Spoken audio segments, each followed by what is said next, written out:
Okay, tonight we come to chapter 17 and 18. And these chapters kind of go together because the Lord, through His Word, will give us this picture of this harlot and of this Babylonian world and city. It's named all kinds of things that will take the world captive in these last days. And certainly we are seeing some indication whereby we are approaching the things that we'll be seeing in these chapters this evening. I was thinking today, the Lord has not only given us these indicators, these signs, so to speak, that we're seeing coming to pass, biblical prophecy events being fulfilled in our lifetime. And I liken that to an experience I had about a month ago. My wife and I went into Costco one day. It was about a month ago, first part of September. And lo and behold, we're seeing Christmas trees everywhere. And I thought, Christmas trees already? My goodness. I mean, Christmas is still 3-4 months away, right?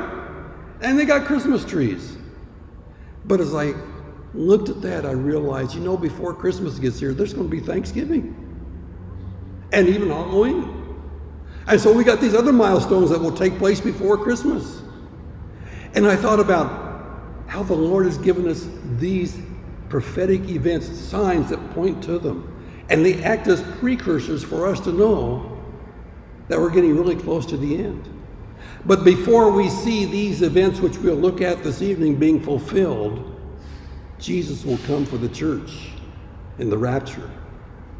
It's like Thanksgiving happening before we get to Christmas, right? And that's how close we are. So, as we begin now in chapter 17, this is session number 17. Again, we're looking at these two chapters this evening, chapter 17 and 18. So, we now pause in the chronology of this time, having left off with that full and complete judgment on those who are the earth dwellers, those who dwell upon the earth. And the only event left after we saw those 7 plagues of chapter 16 is that last campaign, that last battle, which we'll see it mentioned at the end of chapter 18 this evening, that Battle of Armageddon. And this will coincide, of course, with that second coming of Jesus as He comes back to rule and reign upon this earth. And we'll see His second coming taking place there in chapter 19. But as we move into chapter 17 and chapter 18, we'll once again see some events that will take place during that time of Daniel's 70th week, namely the destruction of the apostate religious system and the political and commercial systems as well. I was asked yesterday at church some questions regarding the book of Revelation, where this person was wanting to try to understand. He says, I'm just so confused at it. I said, it's really quite simple. But you've got to know the Old Testament. But basically, the purpose of the book of Revelation and the tribulation period is twofold. Number one, to complete God's promised that He's given to the nation of Israel, whereby that 70th week will be fulfilled that Daniel talks about in Daniel chapter 9. There's still that 1 week of 7 years that's yet to be fulfilled. And God is going to use that 7-year period to finally bring that nation, the nation of Israel, to its knees, so to speak, where it'll come to national repentance. And the nation as a whole will then recognize Jesus as its Messiah. In fact, we're told in Zechariah and also chapter 1 of Revelation that when they see Jesus, they will weep and mourn, realizing what they had done the first time around when He came. So that's the first purpose, to fulfill that 70th week. The other purpose is for God to bring judgment on an unbelieving world. What took place back in Genesis when the flood came is much the same kind of a situation that we will have in the future, where man will become so depraved that he will no longer have the possibility for repentance, and God will have no choice but to bring judgment as He will pour out His wrath upon this earth.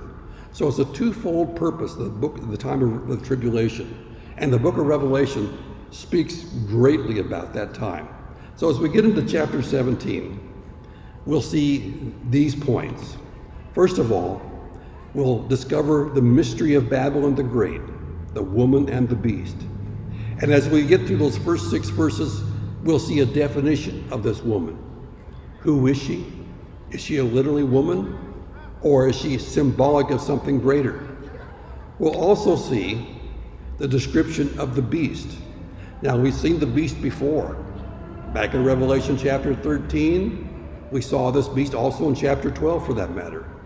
That beast, of course, is Satan himself, who seeks to rule the world. As we move into the last half of this chapter, we'll find this beast and the kingdom that's united with him turn on this woman, this harlot, and destroy her. Why will he do that? Why does that happen? As we go through these verses, we'll understand why. So here in chapter 17, we learn about a woman that is referred to as a great harlot. Read with me there in chapter 17, beginning with verse 1, where John says, "Then one of the 7 angels who had the 7 bowls came and talked with me, saying to me, 'Come, and I will show you the judgment of the great harlot who sits on many waters.'" Now, later on, we're going to be told these many waters and what they refer to.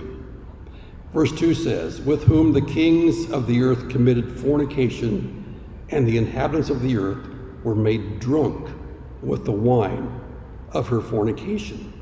So here we have this mystery of Babylon the Great. And we're told that it's a woman. And this woman, we're told, is sitting on a beast, because she will be carried forth to rule this world, so to speak, by the beast, who is none other than Satan. As we move through this chapter, we'll find out that this woman is an apostate religious system. Through the centuries, Satan has loved and used religion greatly, because he can keep people totally captivated through religions. You know, our very nature feels like we need to do something to gain merit with God. And for the most part, our sense will be that we will have to do it through our own efforts, our own works. And so man, for the most part, denies the grace of God.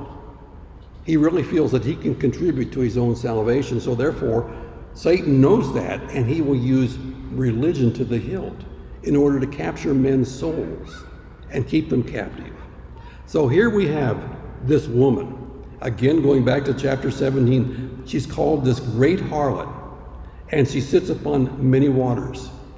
And so verse 3 says, "So John says, he," that is the angel, "carried me away in the spirit into the wilderness, and I saw a woman sitting upon a scarlet beast, which was full of the names of blasphemy, having 7 heads and 10 horns." Now we'll find more about this beast. Why the 7 heads? Why the 10 horns? The Bible is very clear in telling us what that's all about, and we'll see that in a little bit. But first of all, we will see the definition of this woman here in these first 6 verses. As we continue with verse 4, "The woman was arrayed in purple and scarlet, and adorned with gold and precious stones and pearls, having in her hand a golden cup full of abominations, and the filthiness of her fornication."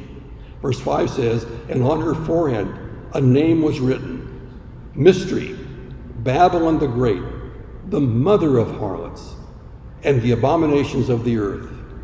John says, I saw the woman drunk with the blood of the saints and with the blood of the martyrs of Jesus. And when I saw her, I marveled with great amazement." So here we find this woman who is called the mother of harlots. And who is she? Well, first of all, we're told back in verses 1 and verse 2 that there's coming a time when she will be judged because of what she has done. She has been able to capture the kings of the earth, verse 2, and as a result, they committed fornication with her. They became aligned with her. And so therefore, through all the governments, all the leaders, the earth's leaders throughout all of history, they became aligned with her and to some degree controlled by her. So as a result of what she has done, and Satan now, you have to realize that Satan has used her through the ages. But there's coming a time when she will be judged, and so that judgment is announced here at the beginning of this chapter. But we're told in verse 3 that this woman had great authority, because John says, this angel carried me away by the Spirit into the wilderness, and I saw the woman sitting upon this scarlet beast, which was full of names of blasphemy, having 7 heads and 10 horns. Now, this is Satan who seeks to rule the world. And she is sitting upon this beast because through this beast, she seeks to rule the world. And so therefore, by looking at the description that we have here, we know that she who represents this false religious system will seek to take all the people of the world and bring them under her umbrella so she can control them all. In these last days, it seems that she's going to unify all religious systems, that is every ungodly religious system, and bring them all together. Certainly in our time, we're certainly seeing that, are we not? I mean, there's some, Christians, quote unquote, evangelicals, that confessing that Allah, is God as well. And so we're beginning to see the beginning movements in that direction. So this woman has great authority. We also see that her appearance is also described. Notice in verse 4 that she was arrayed in purple and scarlet and adorned with gold and precious stones and pearls and so forth. The devil knows that we like to look at things and we're easily persuaded by the things that we see. So he purposely decorates this harlot in such a way that it draws our attention and we want to go after her. When I read verse 4, I think about the sets like are on TBN, where you see all the red scarlet, the gold and everything, things that just are so attractive and so enticing. And people say, oh my goodness, what a ministry this is. Look at, how they decorate things. It looks so amazing, And so that's what Satan does, because he attracts people through their eye gates. And so they see these things and he's able to capture them through that. So as we see her appearance, we see her apparel, we see her adornment in verse 5. And on her forehead, a name was written, Mystery, Babylon the Great. Now notice the term mystery. So often we will find in the New Testament this very term being used, mystery. Not that it's mysterious, but it's something that was not easily known or conceived or understood. And so therefore, who is this harlot? Was she somewhat hidden behind all the camouflage, the beauty and so forth that we saw back in verse 4? And we don't understand that who stands behind it, because behind it, of course, is the devil himself that's putting all this out there, right? And so therefore, in a sense, it is a mystery. But notice, she's known as the mother of harlots and of the abominations of the earth. So she is full of abomination. Now, what is an abomination? An abomination is that which God hates. Anytime we come across that term, you notice that goes to the top of the list of things that God hates. So she's doing things that God just literally hates. And because she's doing these things, he will then bring judgment upon her. We also notice here the association with this woman with Babylon, because we're also told in verse 5 that she's the mother of harlots and she's Babylon the Great. What is the Babylon the Great? Well, there's all kinds of views concerning that. I've looked at a number of prophecy experts, and they've come up with so many ideas of who this Babylon the Great is. Some say, well, this is the world system, all working together, enticing people, drawing them into the spider's web, so to speak. There are others who say, well, this is Jerusalem, because later on, there will be that mentioned that it is this great city, and sometimes the city of Jerusalem is described as that great city. Others say, well, it's Rome. After all, it was somewhat the birthplace in John's day of the world empire that ruled the world at that particular time. And we know that Rome will once again be revived. And we're seeing perhaps the beginning of that now with Europe and the way it's happening. There are those who say, well, this is Mecca. When we look at all the world's wealth, so to speak, that's been poured into Saudi Arabia and other areas around there, could it not be Mecca perhaps? We see this religion of Islam growing like leaps and bounds with the goal of overtaking the world, and they're doing a good job of it, are they not? And so could it be that Islam will become the unified religion that will control the world with its headquarters in Mecca? I mean, not too far from Mecca, we have that city of Dubai, which is making every other city seem like nothing, right? And so it's all being centered there in the Middle East. Some say, well, it's going to be a rebuilt Babylon. Now at the present time, ancient Babylon, there's just some ruins there. Saddam Hussein tried to rebuild it, and actually, to some degree, he was able to erect the Ishtar Gate and some things like that. So there's that possibility that ancient Babylon will be rebuilt. Lastly, it could be just the end-time amalgamated religious system where all the religions come together and control the world. So there's various views. And I've looked and I've studied, I've read a number of papers on the subject. I have a number of individuals that I know who I respect greatly, who believe that Babylon will be rebuilt. You know, there's some Old Testament prophecies, both in Isaiah and in Jeremiah, that said once that Babylon was ruled over by the Medo-Persian Empire, that Babylon will never once again come back to life again. It will be that place, a dwelling place for jackals and so forth like that. But most of these prophecy experts say that those prophecies, both in Isaiah and Jeremiah, have not been completely fulfilled. That there's both a early prophecy and a late-term prophecy, and the late-term prophecy is still future. So that could be. But you know, as I was studying this and trying to figure out what this Babylon is, I just sensed the Lord saying to me, don't worry about it. You're not going to be here anyway. It will happen, but you won't see it. I thought, that's good enough for me. But as I thought about that, I thought about the fact that we're seeing some indications of this movement already underway. And how do I see that? I have to go back to the Old Testament again, to the book of Genesis, chapter 11. What do we have recorded for us there in chapter 11? You perhaps recall when Nimrod, this great world ruler, gathered the people together. They wanted to build this tower right there in Babylon.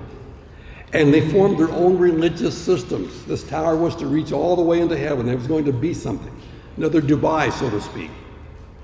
And as a result of what was happening, God saw what was happening and was not pleased, because he saw everyone gathered together and they would become one global government. And as a result, of course, we know that he confused the languages, which then scattered the people. As the people scattered, they went to various recesses of the world and formed their own little pockets of civilization, which became nations. And ever since that time, Genesis chapter 11, we've had the world divided up into nations. So there's been a balance of powers everywhere. But what are we seeing today? Are we not seeing the same thing developing? Borderless nations, the mass migrations of people everywhere, which has not happened in all of these centuries. They're leaving their homelands, they're leaving their families, and they're moving to all kinds of places, even at the risk of their own lives. And certainly we see that happening here in our own land, are we not? And so we see just these last few years, this great transformation that's taking place around the world, where there's this whole movement towards a global government. Now, for us here in this country, we've had somewhat of a reprieve with the last election, have we not? And because of President Trump, who is a nationalist, not a globalist, Satan is just tearing his hair out, so to speak. He's very frustrated. He's causing all kinds of problems because his plan has been interrupted, and he's not at all happy with that. So when I look at what this mystery Babylon is, I have to somewhat conclude that what happened in Genesis chapter 11 is perhaps going to be happening in the future. We will see. Well, actually, we won't see because we will be out of here. But we're told that she is a mystery. In all probability, I don't think anyone can come to conclusive results to know exactly what this movement will be. But we're told, too, that she is a mother. She's called a harlot, but she's called a mother of harlots. Now, there are some who believe that this mother of harlots, this worldwide religious system, is none other than the Roman Catholic Church, centered in Rome. Now, we'll see more things that perhaps refer to Rome later on in the chapter. But when I read that she is the mother of harlots, it tells me that she has spawned many daughters, many religious systems, and we'll see more of that in just a little bit. So therefore, that tells me that she predates the Roman Catholic Church by many centuries. How do I know that? Well, you go back to the beginning of time, so to speak, and you will see that these false religious systems have propagated in all kinds of ways throughout the earth. First of all, there in Assyria, we have this mother-child cult. In Assyria, you had Ishtar, the mother, who gave birth to Tammuz. And of course, Ishtar was somewhat the wife of Nimrod. There was somewhat of a supposed subscribed miracle attached to Tammuz. In fact, it's mentioned there in the book of Jeremiah, where people were praying to the Queen of Heaven who gave birth to Tammuz. Later on, these same gods propagated from Assyria, from the Middle East. In Phoenicia, you have the mother Astarte, who gave birth to Baal, which we know became the god of the northern kingdom of Israel, brought there by the Phoenicians as Ahab's daughter married the daughter of Omran of Phoenicia. Then you also have Isis in Egypt, and Isa then gave birth to Osiris or Horus. In Greece, you have Aphrodite, whose son was Eros. In Rome, you have Venus, who spawned Cupid. And of course, you have the Catholic Church, as we see it today, with Mary, the mother of Jesus, who gave birth to Jesus. So way back in the beginning, you have this mother-child cult that has been propagated everywhere, whereby people end up worshiping the mother. Years ago, when I was in the Philippines, I was asked to witness to this particular woman. She was a friend of a family I was staying with. And so the family brought her in one night, introduced her to me, and then suddenly just left, leaving me with her. She was very Catholic, as a lot of the Filipinos are. And I began to share the scriptures with her. And she kept saying, no, Mary is more important than Jesus. Had it not been for Mary, we would not have Jesus. And so she was totally into the worship of Mary. My witness with her went well into the night. And I think around 10:30, as I kept sharing the scriptures with her, sharing there from Luke chapter 2, that even Mary, in her Magnificat, called the fact that she needed a Savior. And if she needed a Savior, then she was a sinner, right? Finally, using scriptures like that, the Lord opened up this woman's eyes, and she just began to weep. And she had to realize that all these years she'd been worshiping the wrong God. And she saw Jesus for who he was and gave her heart and life to him. Now in verse 6, we have this accusation that's been brought against this woman. Again, we're told, I saw the woman, and she was drunk with the blood of the saints and with the blood of the martyrs of Jesus. And when I saw her, I marveled with great amazement. When you go through the history of these false religious systems, it's been these false religious systems that have come against the servants of God, right? Think about the Inquisition and things like that that took place in the Middle Ages. How that so many of them, their blood was shed because of religion, right? And we know that even Jesus himself was crucified. Why? Because of religion. And so therefore, God in these last days, rightly so, has an accusation that he'll bring against this woman.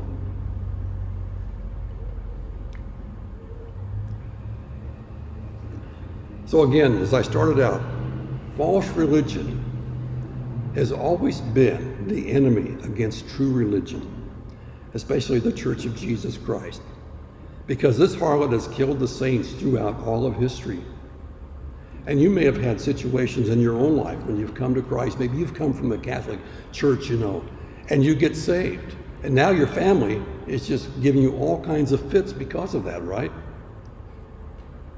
I know for me, when I got saved, now my family wasn't Catholic, but because I couldn't go back to that church where the Bible was not taught, where I was never told I was a sinner and I needed to be saved, I needed forgiveness, I couldn't go back to the church because there was no gospel there. My parents, my family just really got on my case because, what's wrong with our church? It's been good enough for us all these years. How come it's not good enough for you? I said, I'm sorry, I've got to go to a church where I can hear the Word of God. As we continue with chapter 17, we now come across this beast. Beginning in verse 7, we have this description of this beast, and we'll see the impact that this beast will have. Now, first of all, we want to identify this beast because he has 7 heads, and that is significant. Verse 7 tells us, "But the angel said to me, 'Why did you marvel, John? I will tell you the mystery of the woman and of the beast that carries her, which has the 7 heads and the 10 horns. Now the beast that you saw was and is not and will ascend out of the bottomless pit and go into perdition or destruction. And those who dwell upon the earth will marvel, whose names, notice, are not written in the book of life from the foundation of the world, when they see the beast that was and is not and yet is.'" So we see this beast now coming forth. We saw earlier that when this beast comes forth, back in chapter 13, that he has a mortal wound. And that mortal wound is somehow healed and he recovers. We saw perhaps back in chapter 13 as well that this mortal wound perhaps was not referring to an individual, but maybe to an empire. And we'll see more of that in just a little bit. My personal conviction is it's referring to an empire, not an individual.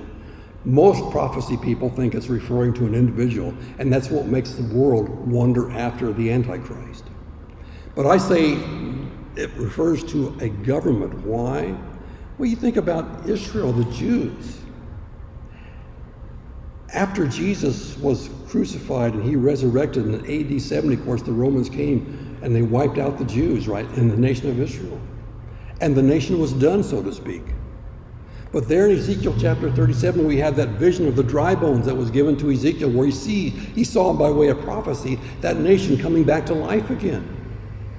There's been no other nation in the history of this world that's been out of commission almost 2,000 years that comes back to life. And we've seen that happen in our lifetime. So could it not be that Rome, which went out of business back in the 4th century, will suddenly revive? And the whole world will just wander after this? I think that is a strong possibility. So during this tribulation period, the world will be captivated by this final world government. No, everybody wants to be on the winning side, right? And when they see the tremendous power and the influence of this final world government, they'll just say, no one can defeat us now. We are invincible. We will go on lasting forever. Unlike all the other governments that have come and gone through the centuries, this one will hang around forever. And they'll be absolutely amazed, and they'll wonder after that. But now we see these 7 heads. What do they represent? John says, I saw this beast, and it had 7 heads, and we saw that earlier. These 7 heads will represent world kingdoms. Now keep in mind, the kingdoms that we will look at here are kingdoms that impacted the nation of Israel through those centuries. There's been other kingdoms, but these nations are the ones that impacted the nation of Israel. First of all, there was Egypt. And of course, we know that the Jews, through Abraham, were taken to Egypt. Eventually, they were held captive there until God delivered them. So the first kingdom would be Egypt, and it was a worldwide kingdom during its time. Next was followed by Syria, and Syria became an enemy of the nation of Israel, and it ruled for many centuries as well. It occupied the known portion of the world. Eventually, of course, Babylon conquered Syria and took over under the armies of Nebuchadnezzar. And of course, Babylon took that remnant of Jews captive and kept them there for 70 years, all under the authority of God, of course, directing all of that. Eventually, however, the Medo-Persian Empire conquered Babylon and took over and was the world ruler for those many centuries. Then Greece conquered Medo-Persia under the fast work of Alexander the Great. Eventually, the Grecian government kind of disappeared, so to speak, when the Romans took over. And so Rome took over. Now keep in mind, this is early Rome. Rome was in power during the time of Jesus, even before, and certainly after the many years after. Rome continued to be the world dominating power. It ruled the known world. It ruled the entire area around the Mediterranean Sea, going all the way perhaps as far as what we have as the British Isles today. So Rome is number 6, but there are 7 heads. John is seeing 7 heads. Now notice, he said concerning that 7th head, let's see, I lost my place here. Oh, verse 8, John says, "The beast that you saw was and is not." So he's referring to a beast, and we've been looking at various world governments that are part of this beast. But he said there's one aspect of this beast that didn't exist in John's day. But it will ascend out of the bottomless pit and eventually go into perdition. So what is that last beast, that last head? I believe the Bible is very clear on that. It will be the revived Roman Empire. We're perhaps seeing maybe that 7th head beginning to surface to some degree now. But eventually it will take over the known world and rule the world. And so Rome will come back to life. We saw the nation of Israel come back to life. And so it would make absolute sense that Rome will come back to life as well. When Daniel saw that prophecy of the 70 weeks, he did not see that gap between the 69th and the 70th week. He just saw a continual timeline going through that, right? We now know that there is a gap there.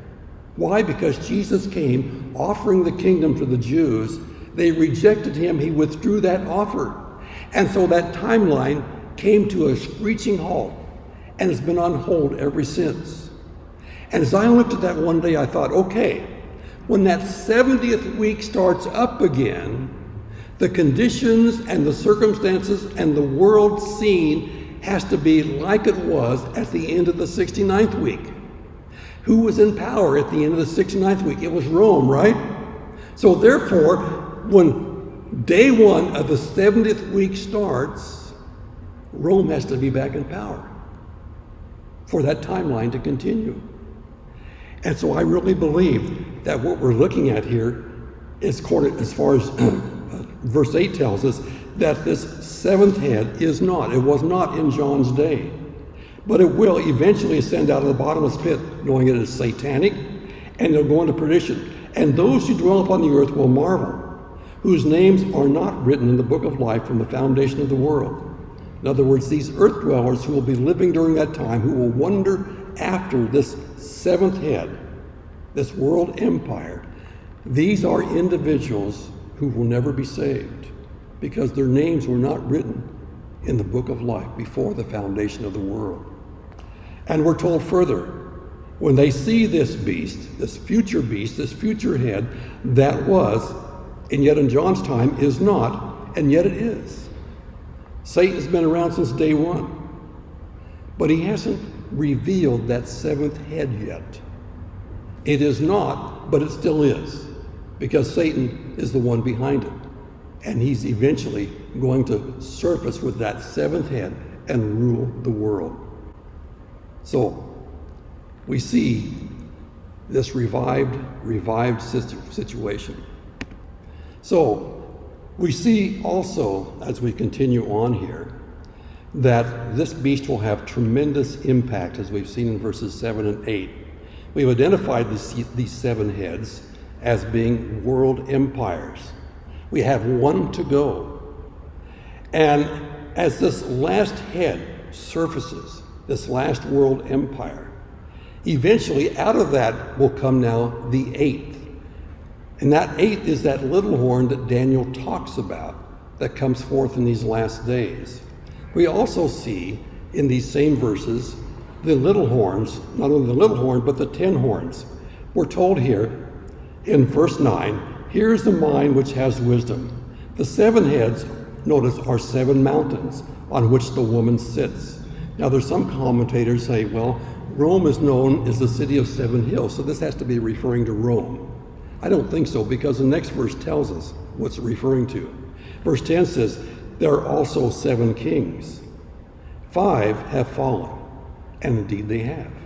Because you go back, Egypt was no more, Assyria is no more, Babylon was no more, the Medo-Persian Empire was no more, the Grecian Empire was no more, and in John's day, there was that one empire that was still going, which was Rome. So 5 have fallen, the 6th was still in power in John's day.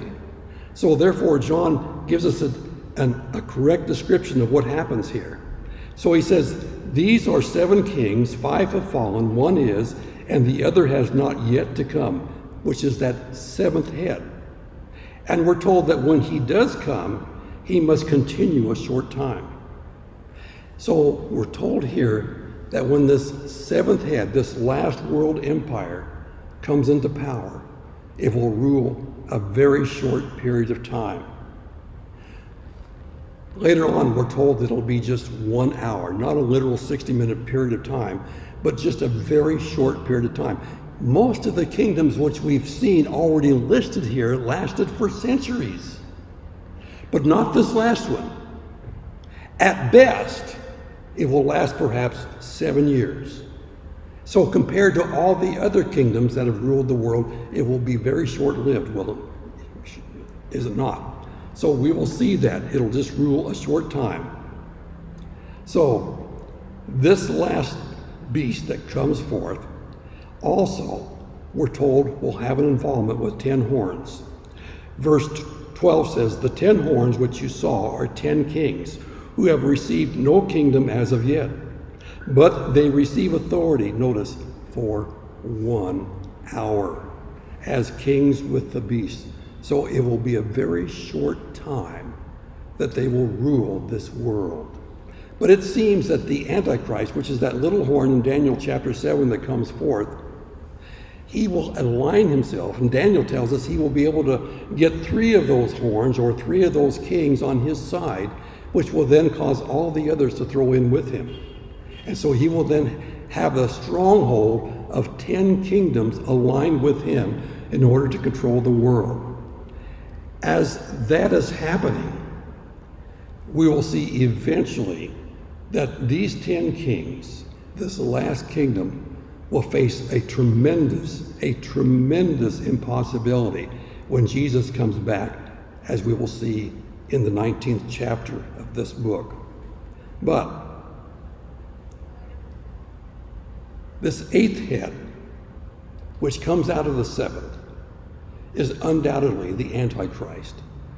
He comes forth out of this last reigning and ruling kingdom. And he is that little horn that Daniel 7 is referring to. And so therefore this beast is referring to world government, global government. And the Antichrist will seek to use this organization to rule the world and eventually take over the world. So he gets involved with these 10 horns. Actually, not only you have the 10 horns in Daniel chapter 7, but recall back in Daniel chapter 2, you had another reference, so to speak, the 10 toes of that statue that Nebuchadnezzar saw in his dream. Those 10 toes, of course, were loosely knit together because of the materials in which they were made of, both clay and iron. And because of the loose knitness because of the materials, it speaks of this loose-knit confederation that will take place. And so therefore the Antichrist will have to go out and grab these 10 kingdoms, these 10 kings, because they will be loosely knit. It'll be the future United Nations, so to speak, and he will bring them together and form his united world, so to speak. So this impossibility that these 10 horns will face, they will align with this 8 head, but eventually they will be defeated by a lamb. A lamb. I like that. When Jesus comes back, he is that lamb, and he will conquer the world. But before that happens, there's an interesting thing that takes place. Because verse 13 says, these, that is the 10 kings, these are of one mind, and as a result, they will give their power and authority to the beast. So all the players are now being put into place. And Satan will finally have his worldwide network to rule the world.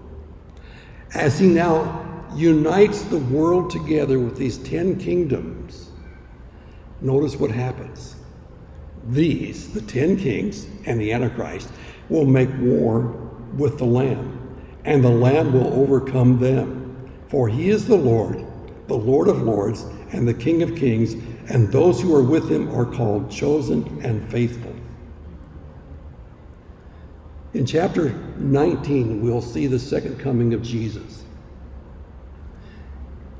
In that amazing scene that we will see in that chapter, we will see the saints that will come back with him.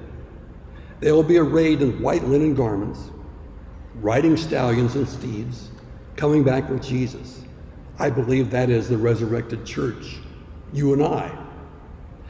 And we're told that those who are coming back with Jesus are called the chosen and the faithful.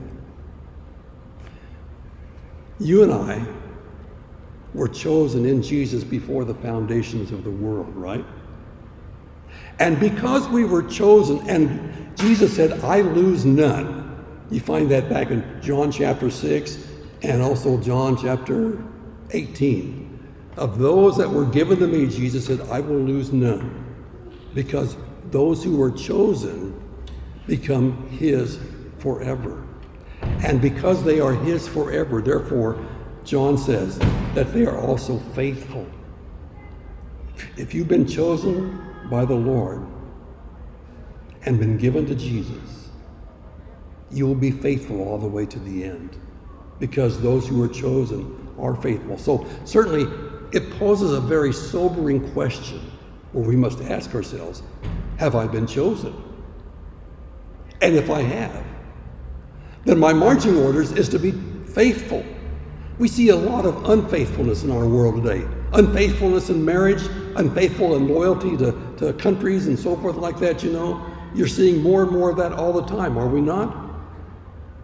But those who are chosen are faithful. Then John continues on.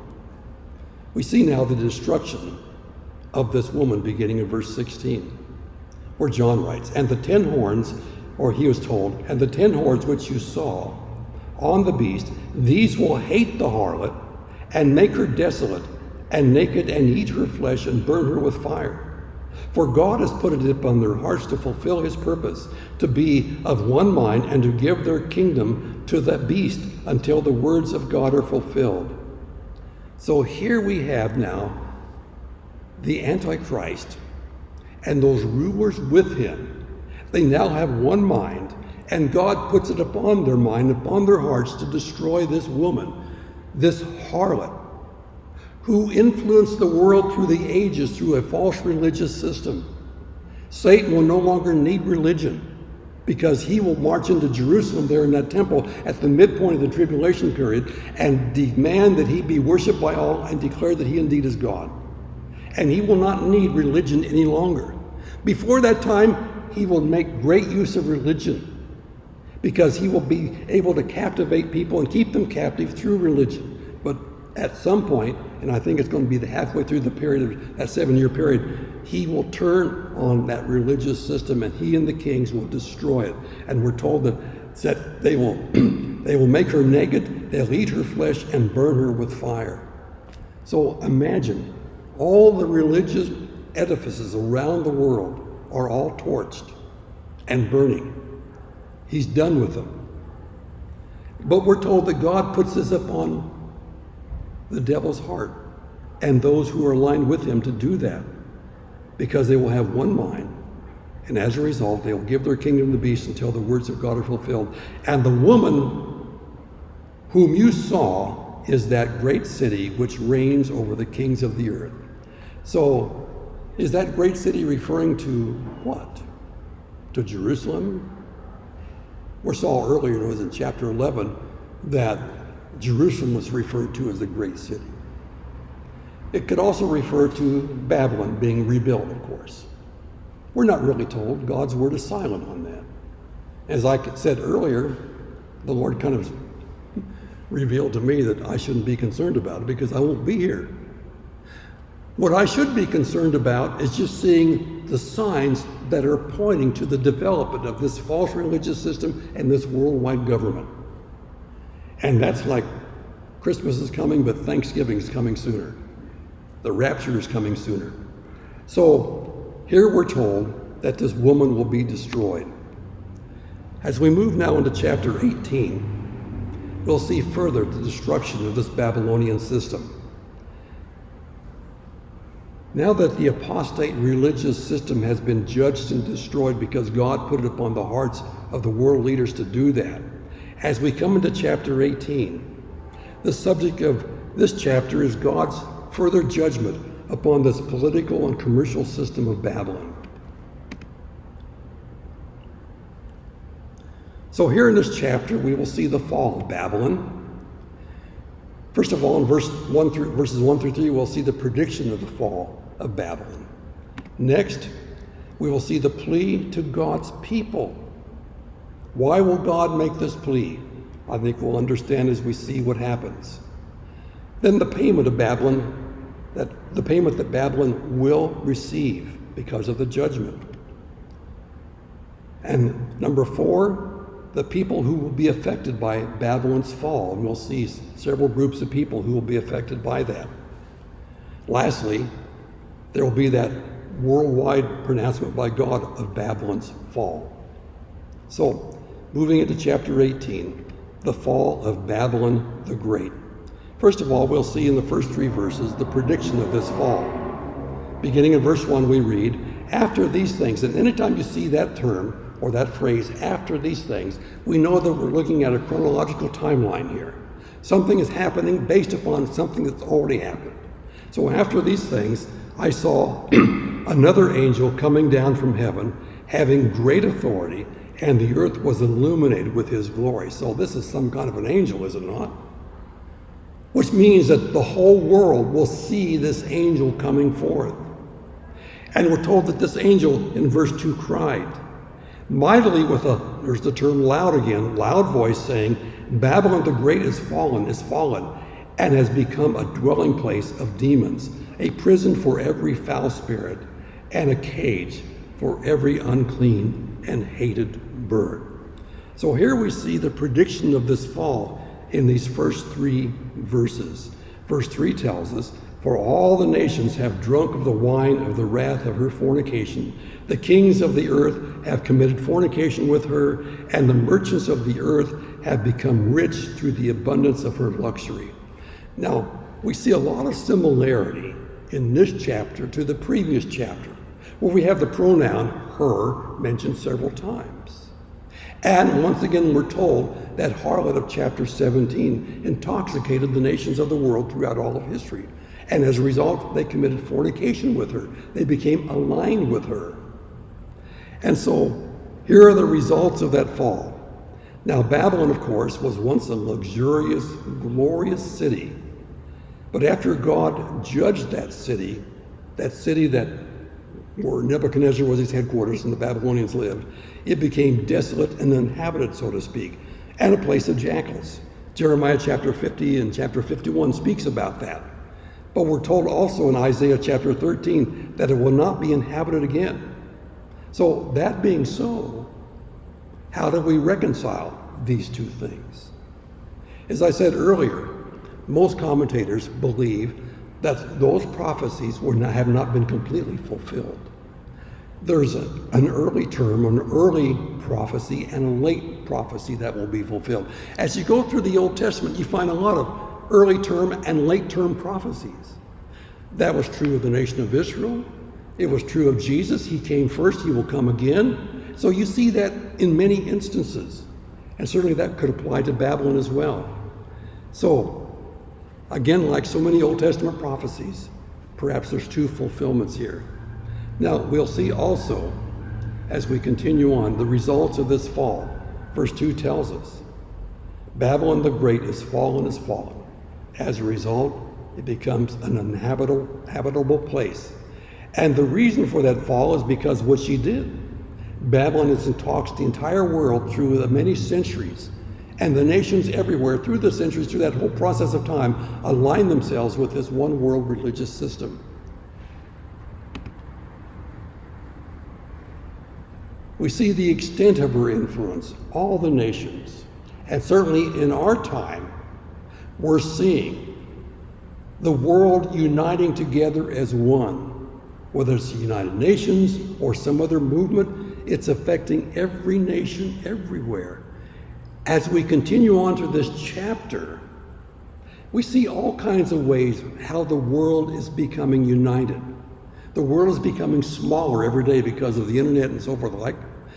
And when you think about the trade arrangements, Trump announced this new trade agreement with Canada today. Another one with Mexico, a week or so ago, right? Having trade agreements everywhere, trying to fix the trade agreement with China. Have you ever noticed all the shipping containers coming up the freeway from Long Beach and around, right? Think of the amount of goods that's coming from the Far East and from China into our land today. It used to be that you would see things, at least in my childhood, made in the USA. But now what do you see on things that you buy? Even their clothes, made in Bangladesh, made in China, this and so forth, right? And so this world is becoming unified through trade. Ships everywhere, going everywhere, filled with these cargo containers. And so the world is becoming smaller and smaller and smaller. So we can understand the influence and the extent of the influence that this great Babylon has had. Verse 3 tells us that she was very seductive. Without people really realizing it, they became intoxicated with all that she does. Think about people today. With all the gadgets, clothes, no matter where you go, you're wearing clothes that were made in other parts of the world. And why do we do that? Well, it's a good deal, good bargain, right? Save money. And the gadgets and so forth like that, oh man, this is awesome. So she's very seductive. People don't realize it, that behind the scenes, they are being taken captive through trade, through merchandise and things like that. And as a result, there will be a tremendous effect upon her because of her seductive ways. Now, in the midst of all that, now we're still talking about the 7-year tribulation period. In the midst of that, God sends forth a plea to God's people. When the Babylonian captivity came to an end, it was just a really small remnant of people, the Jews, who migrated back into Israel. Most stayed in Babylon. Why? Over the course of time there, they no doubt got into businesses and so forth, and life became very comfortable. Who wants to go back and be a pioneer all over again and try to rebuild from scratch? They just stayed in Babylon because life was good, right? The same thing is going to happen here. There in the book of Isaiah, we're given this prophecy. Therefore, hear this now, you who are given to pleasures, who dwell securely, who say in your heart, I am, and there is no one besides me. I shall not sit as a widow, nor shall I know the loss of children. But these two things shall come to you in a moment. Notice, in one day, short period of time. The loss of children and widowhood, they shall come upon you in the fullness because of the multitude of your sorceries, for the great abundance of your enchantments. For you have trusted in your wickedness. You have said, no one sees me. Your wisdom and your knowledge have warped you. And you have said in your heart, I am, and there is no one else besides me. Therefore, evil shall come upon you, and you shall not know from where it arises. And trouble shall fall upon you, and you will not be able to put it off. And desolation shall come upon you, notice, suddenly, which you shall not know. So, sudden destruction will come, and Jesus certainly warned about that. But there's this plea to God's people. Notice in verse 4, and I heard another voice from heaven saying, come out of her, my people, lest you share in her sins, lest you receive of her plagues, for her sins have reached to heaven, and God has remembered her iniquities. So the word goes out to God's people. Get out. Get out before destruction comes. Don't be a part of this world system. What should that be saying to us? We should not align ourselves in this world system, certainly. For our own soul's safety, we should not. So the plea to God's people.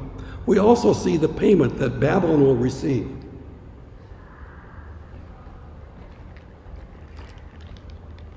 Verse 6 of chapter 18 says, render to her, that is Babylon, just as she rendered to you, and repay her double according to her works, in the cup which she has mixed double for her, for the measure that she glorified herself and she lived luxuriously, in the same measure give her torment and sorrow.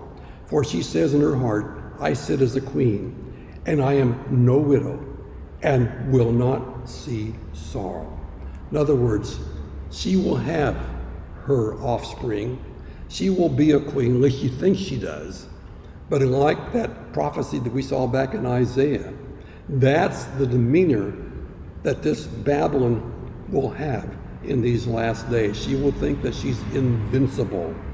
And so the payment will come back double to her.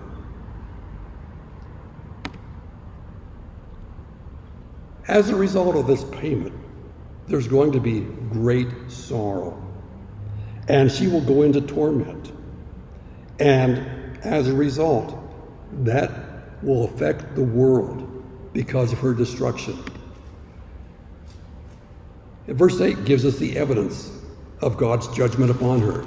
We're told, therefore, her plagues will come in one day, death and mourning and famine, and she will be utterly burned with fire, for strong is the Lord who judges her. So, eventually she will be judged, and payment will be rendered to her, and the execution of that judgment will come how soon? In one day. You talk about the stock market crashing. This will be the world's greatest crash of all time, right?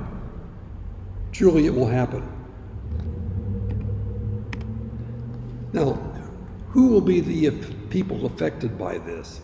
Well, I won't go through and read all these verses, but I'll just make mention of the individuals that are mentioned here in these verses. First of all, the kings of the earth will be affected, certainly so, because what? They've aligned themselves with her through the ages. And those kings or kingdoms that are in existence during that time will be greatly affected by it all. So verses 9 through 14 speaks about those world governments that, like the 10 kings that are all now bound together as one, they will be greatly affected by this collapse. Next, beginning in verse 15 through 16, we have the merchants of the earth. Well, again, going back to merchandising and the trade that encompasses our world, certainly we can see everything being set into place for these merchants to be incredibly tormented because of the collapse. Businesses all out of business. No more business, no more money, no more merchandise, none of that. Also, the shipmasters and the sailors of the world are affected, verses 17 through 19. Going back to what we talked about earlier. How many ships are going in and out of Long Beach and the LA ports? Going back and forth across the ocean, right? Shipping goods back and forth. And certainly, when we think of the number of ships that are engaged in merchandise and the transporting of goods, we can understand why the shipmasters are greatly affected by what takes place. Loss of job. Who knows the things that they will face. But in view of all that, verse 20 tells us that the believers in heaven will be praising the Lord.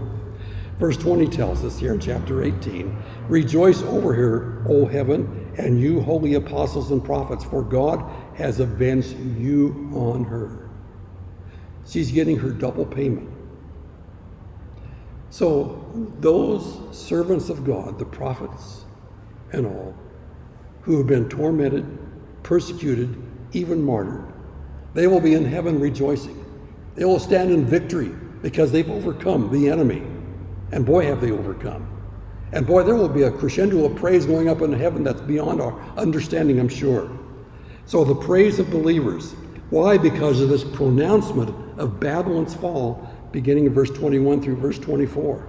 So, as a result of this fall, this mighty angel took up a stone like a great millstone, and he threw it into the sea, saying, thus with violence the great city of Babylon shall be thrown down and shall not be found anymore. This is a total system economic collapse, and it'll never resurface. Now, other things through the years have come back to life again, as I mentioned earlier, but never again for this. As a result, the sound of harpists, the good life, musicians, flutists, trumpeters shall not be heard in you anymore. No craftsman or of any craft shall be found in you anymore, and the sound of the millstones shall not be heard in you anymore. So these things that John in his day is used to seeing and knowing about, he could identify with. Life will not continue on. Life as he knew it, that life of pleasure and all, will come to an end. And we're told that the light of a lamp shall not shine in you anymore, and the voice of the bridegroom and bride shall not be heard in you anymore, for your merchants were the great men of the earth, and by your sorcery all the nations were deceived. Are we not seeing nations deceived today, buying into this whole globalization? Certainly we are. We're seeing that. Look what's happening in Western Europe. Nations are being destroyed that have been nations for centuries. They're buying into this whole movement. But we're told as we finish up, we see not only this pronouncement, but eventually word goes out, in her was found the blood of the prophets and the saints, and all who were slain upon the earth. So this violent catastrophe is announced here in verse 21. Also, several consequences are described here in verses 22 and 23. Life as usual does not continue on. Remember back in Noah's day, what were the people doing? Eating, drinking, giving in marriage, right? Life was going on, and they thought it would go on indefinitely. But then suddenly the end came, and they were unprepared for it, as will be the case here. So, we're told, again, verse 24, that in Babylon was found the blood of the prophets and the saints, and all who were slain upon the earth. So God double pays this Babylon, this great Babylon that's still future. So, we come to the end of chapter 18.